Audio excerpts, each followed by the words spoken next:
Morning, everyone. Today is October 16th.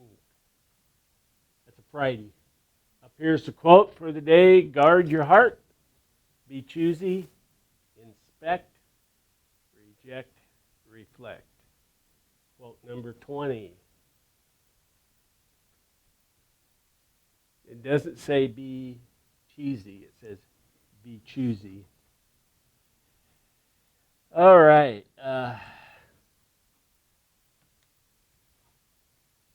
Today, we need to look at some more of the Sumra written by who wrote the Sumra? St. Thomas Aquinas. All right. On page, start around page 149, 50, 51, and 52. Some people like to have their book open, some don't. And here we're going to go through some of his steps, and then you'll be able to see the pattern of questioning that he wants you to do when you question things, when you become choosy and you reflect. So here's the first one. Whether man's happiness consists in wealth. This is the question that he raises, and then you, hopefully in front of you, in the notes you took Wednesday, you'll have the steps again. Man's goodness in retaining happiness rather than spreading it. And I say that's an impossibility. Why? Wealth is a twofold. It's either natural or artificial. Natural are once like, or artificial are once like drink, food, clothing. By artificial is like wealth, materialistic things, and it only gives you temporary happiness. However, man seeks to secure happiness through acquiring things which are not natural. We know then happiness is our last end and cannot be of wealth, of either natural or artificial.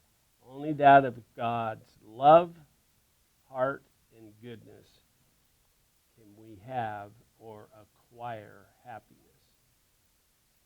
This becomes known as a sovereign good.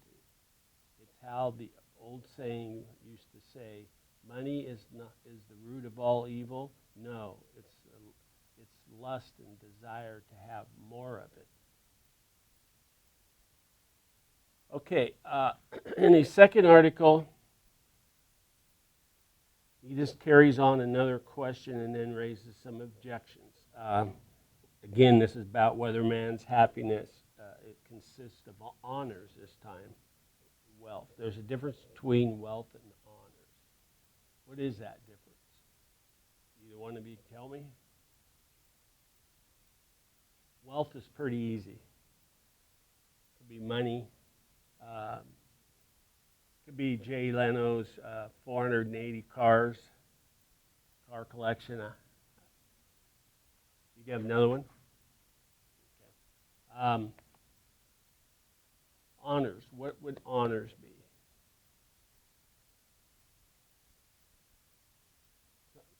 Several times you might have received some honors, no matter how small they are. Can you live on those, or do you seek those? While you're thinking, think about this. Is this going overboard? I am the type of person, I'll put myself in here again, that needs to have some reinforcements, pats on the back, and as I said in the past, attaboys and attagirls, good job. Now, honors could mean that, but if it doesn't control everything, then you're okay. But if your honors are what you are looking for to sustain your happiness. Okay, I'll go back to a story I've already told you. In 1980, my basketball team won the state championship.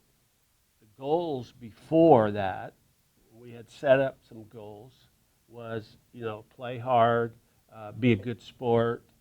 I'm one of those that, you're tough. You go at it when you're competing. If you accidentally knock someone down, you help them up, even if it was intentional, or you put a good screen on somebody, et cetera. Now, then, some other goals or honors that we tried to, besides that, play your hardest and your best every game. Of course, you're going to try to win every game because that's, then your next goal might be to get to what we call the playoffs, to get to the state championships. Well, this particular team went through all that, and then we made it all the way through and won the state title in Oregon for our classification. And that's an honor that my kids, athletes, had, and myself. Now, receiving that honor and some of the things that followed with it, is that necessarily bad? When does it turn bad? Any idea? Audrey's thinking. Cut in if you want. When can my story not be honors anymore? There's still going to be honors. We win state title number 2, number 3. But when does that get distorted? This is what he's getting at. When it becomes a priority,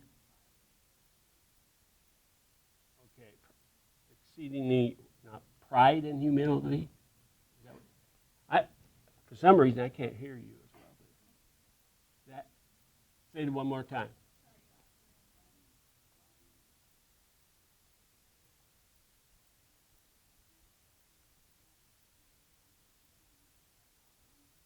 Yeah.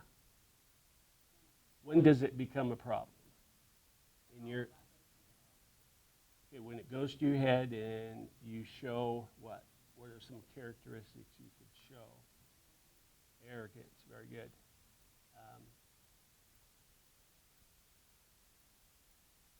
I've seen fellow people, I'm thinking of a couple people right now, that as it went to their head, it became their God, their idol. And, in some cases, it may have become something that broke up, say they were married, it broke up their marriage. Or, that's what you lived and died for, and you didn't leave God in the front.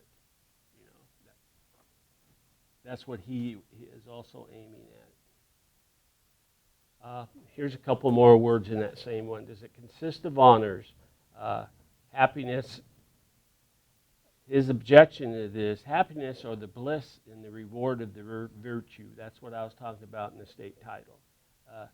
It's a reward, but what you get from it, are you thankful? Here's a correlation again of that state title team. This last year, early before actually late last year, 220. It was 220, but it was our 40-year anniversary, and almost no one except 2 kids, 2 men, did not live in the area, but they all came to the recognition that was given to us, the thing that at our high school, and that that's the virtue or the reward that comes from it, and I didn't see anybody not being very humble. Man deserves above all happiness, but honors of it is suffered through loss and can only be gained through losing material things. Therefore, it must be happiness gained through honors. Think about that one. Another objection, that which belongs to God comes through honor and glory, and that's the perfect good. Therefore, happiness consists in honor. So remember the questioning line that we went through Wednesday? Some of the objections are for, and some of them are against. So you see both sides of the picture. Do you truly believe that this kind of honor, is happiness and it's true? Then remember the statement. I answer that by this. This is his answer to those objections. Happiness cannot consist in honor because a testament to the excellent is in proportion to his level of happiness.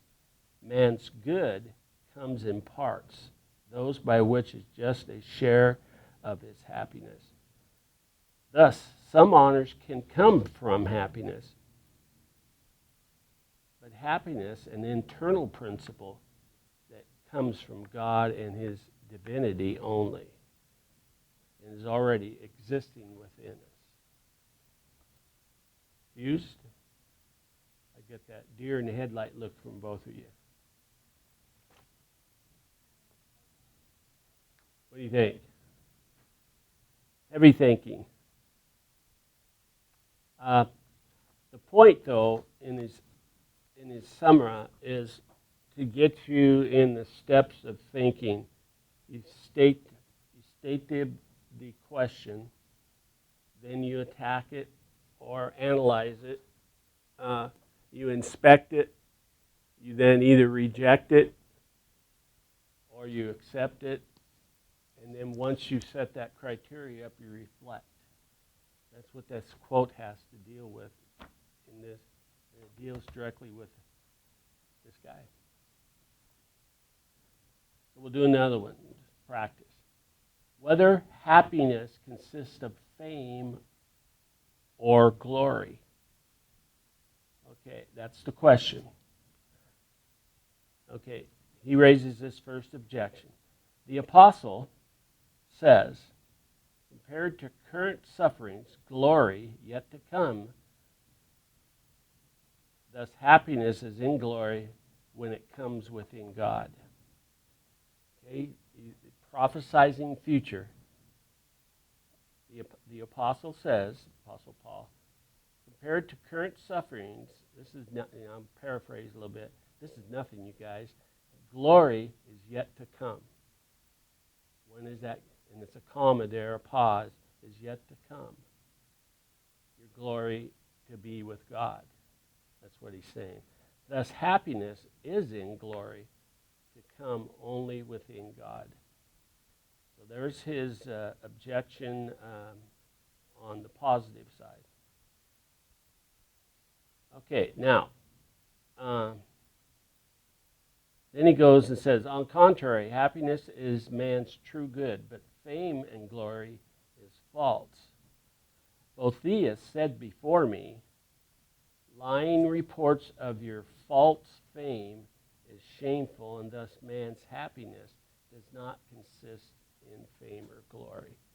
So he just took another philosopher and said, basically, if all you do is seek glory, paraphrasing again, and even Boethius made hints to this before me, he says, the reports of your false and glorious fame is shameful, and thus you cannot obtain happiness. So, glory and honor, fame and glory, go back to fame and glory, can only come through God. And if you do not let that happen, then it is a false form of happiness. And then he makes this statement. Only God's praise of your good, fame, and glory can you be happy. And only by his knowledge and praise of you. So I see this sometimes on TV where I know Matthew, when we listened to his Emmy Awards, when he got the Oscar, remember when we watched that on film? he gave glory to God, his family, and someone to, what do you call that? I'm losing it, like I always do. He called it someone that your hero. That's what he called it. You have to have a hero, something you're going after, and try to duplicate. I don't know if the word duplicate is correct, but that was the purpose. Only through God's praise of your good fame or glory.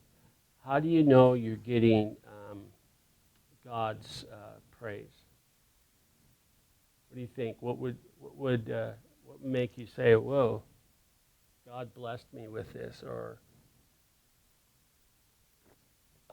a little voice came into your head, or something good happens to you because of it? It's a tough question to answer.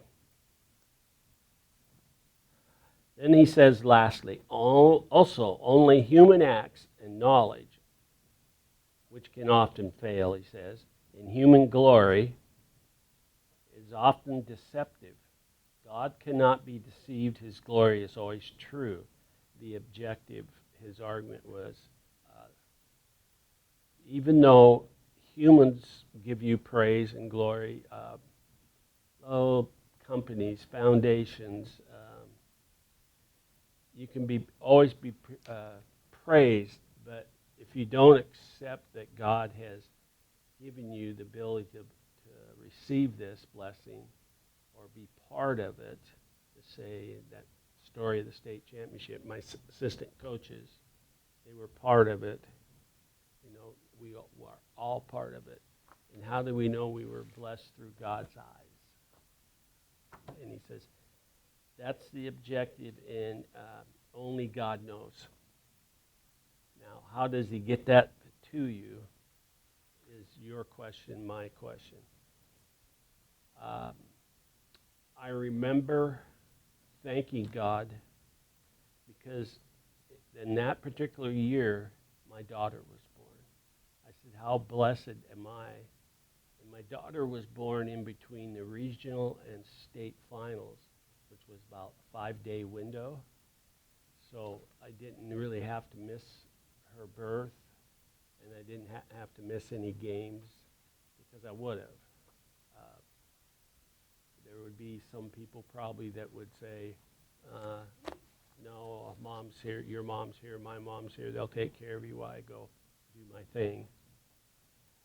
And I'm not, at that stage of my life, 40 years ago, I'm 33 then, and I was a little one-sided, still searching, but I knew God had something to do with that. I just didn't know how much.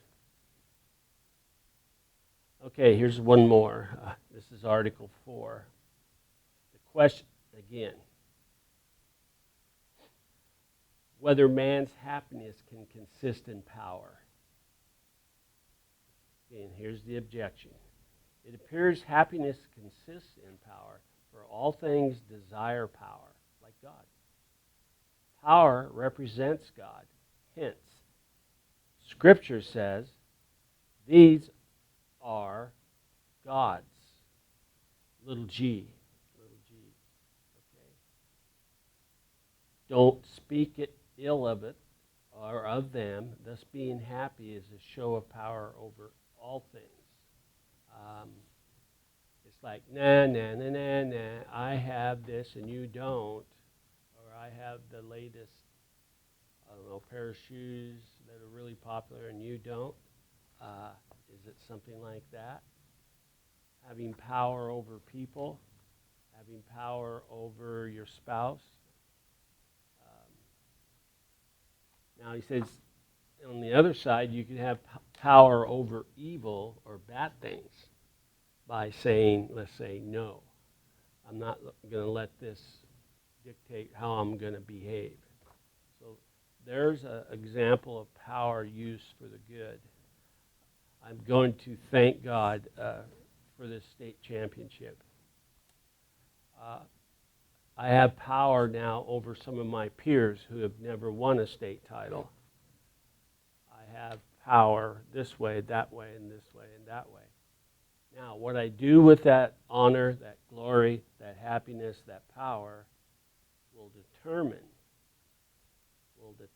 my happiness. And if I want true happiness, again, it must come through God. Okay, those are the objectives. On the contrary, he says next, happiness is the perfect good, but power is imperfect. Even Boethius said this, man's power cannot relieve his anxieties. Fears and gnawings of those things around him, being like paranoid to his surroundings, looking over his shoulders, sort of. This is what power can do to you. It can make you out of line to the world around you. But I tell you, happiness cannot consist in power for two specific reasons. Now, this is his point. First, power is the nature of principle by which happiness has nature of the last end. What was said there? Power is a nature of principle, whereby happiness also has the nature of the last end. Okay, it's really hard because he talks in the first half of the sentence. Its power, it comes in a nature of principle. And if you violate that, only happiness can happen at the other end when you reach that level with God. It's like the time you pass on and you finally meet God face to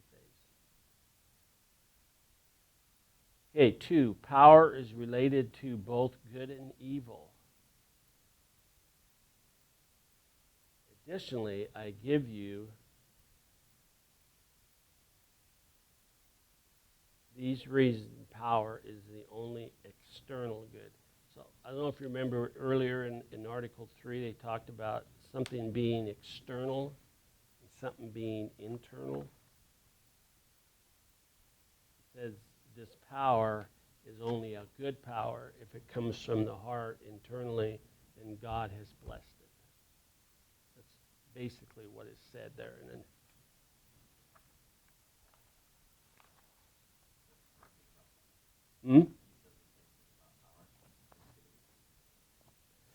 depends how it's used and where it comes from. You were blessed with certain powers. Let's say you're blessed with a power of navigating and cliff climbing. That's a it's something you've been blessed with. You enjoy. You do it. You know what to do. You know how to do safe things. And it gives you great power.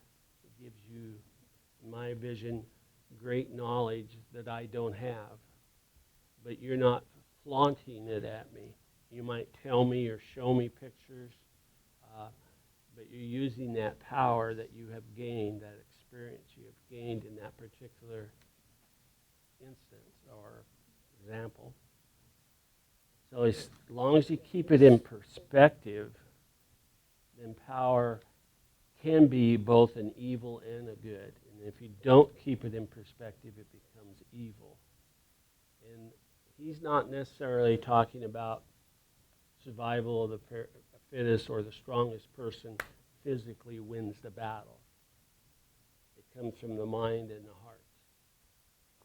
And it's critical, he says. Now, I'd like to review a couple things. Make sure you have them in your notes. Okay, what we just went through, I read 3 of them. They're hard to follow. If you read them in your book, you might be able to break them down and fill in some meaning to yourself. But again, you should know these 5 steps. There's always a question. And, I read that way, like the question. Here's the question: whether man's happiness consists in any bodily good. The question: whether man's happiness consists in pleasure. Those are questions that he raised, and we didn't go through all those. But okay, that's number one. Two is the objections. Now, the objections are statements that you know are asking, and they can support the question or they can go the opposite direction. Well, this can't be right because of this. Then when you get those out of your mind and heart and put down or said, say you're in a conversation, then you probably have reflected up here in the quote, you probably have come up with an answer. And then you say, well, on the contrary, if I'm having this discussion with Audrey, and we get through these objections, she gives me her opinion, my opinion, well, then I might come up with, well, on the contrary, you ever think about how influential Christianity was? They actually gave us our first schools. Almost every school and first universities had a Christian background, and that would be something you'd throw in there. Step 4, this is your answer, the final result of going back and forth. I answered that with this. That's step 4. I answered that. So shorten them down. Okay, and 5, the 5th step is I answered it that way in the 4th step, that I'm sure this is the answer how it should be. Then the 5th step, you actually answer the objections. Is that true or false based on what we discussed? So to shorten this down so you don't have to write I would look for, if I ask you this, these 5 steps. 1, the question. 2, the objections. 3, on the contrary, I still question you. 4, well, I answer that with this. I answer that. And then, because step 5 is a natural process that gives you clarity of each of the questions, or each of the objections that you rose in number 2. These are wrong, these are wrong, these are wrong. So it's a summarization of those objections from number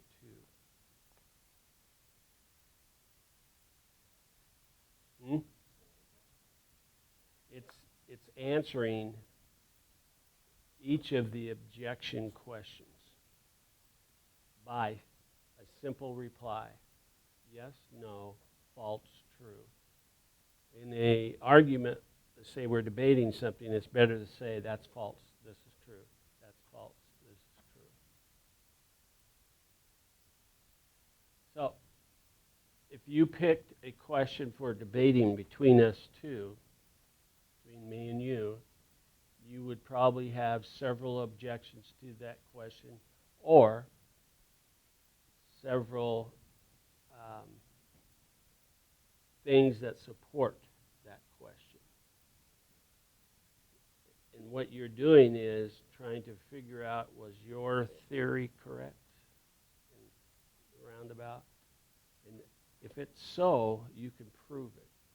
You ever get in an argument like that? It's like, how do you know that? And then you say, well, this is what I heard. This is what I was told. This is what I read. This is what I've seen. Those become like your objections. They're all positive in this.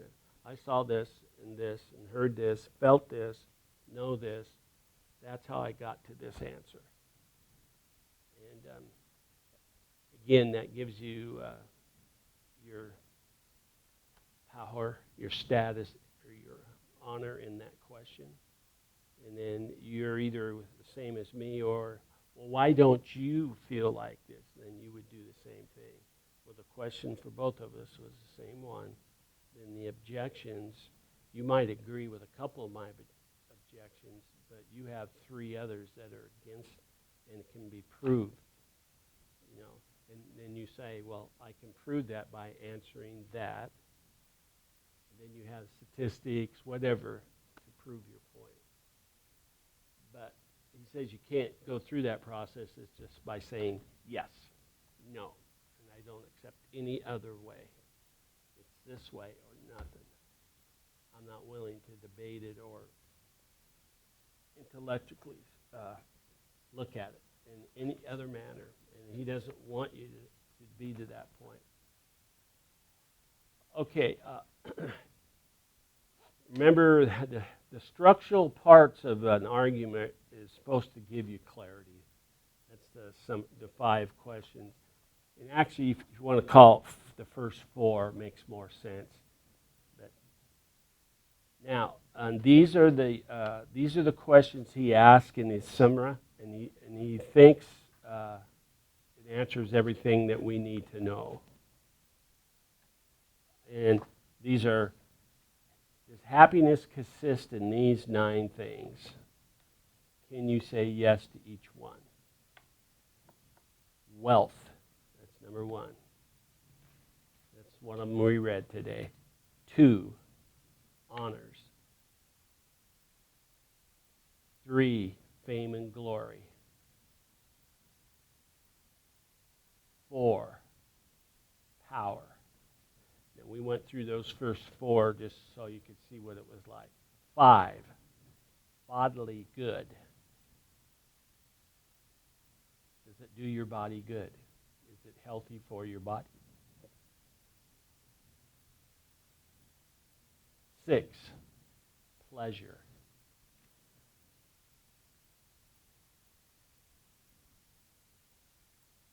7, your soul.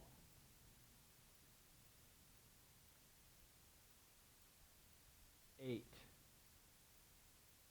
might be tough to understand, created good. Is it something that you did, or was it created for the goodness? Here's a quick example since we didn't go through that one. The vaccine for polio was created, and it's good. So that's a created good. Or is it something else? And 9, divine providence. And remember, I believe Wednesday I said, whether providence imposes any necessity on things that you foresee, the future, or to give you domain with God the Father in our everyday life.